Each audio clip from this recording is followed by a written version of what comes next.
Welcome to our channel. In today's video, we're diving into the exciting new update for the Messenger app that makes sharing videos with your friends and family even easier than before. Whether you have a special moment you want to share, a funny clip, or any memorable video, sending it alongside a text message on Messenger for PC is a breeze. So, let's get started. First things first, open the Messenger app on your PC. If you haven't downloaded it yet, make sure to grab it from the official site.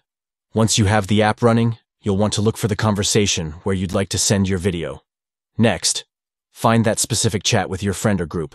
Click on it to open the conversation window and prepare for the fun part. Now that you're in the chat, you'll notice a few options at the bottom of the screen. Click on the photo icon or the attach a file option. This is where the magic happens. After that, it's time to locate the videos you want to share. Browse through your files, select the videos you want to send, and make sure you've chosen them all. Once you've selected your videos, you can add a personal touch by writing a note or message to accompany your video. This can be anything from a simple, "check this out," to a heartfelt message. Finally, click Send or press Enter to share your video and text with your selected contact. And that's it. You've just sent a video with a message on Messenger using your PC.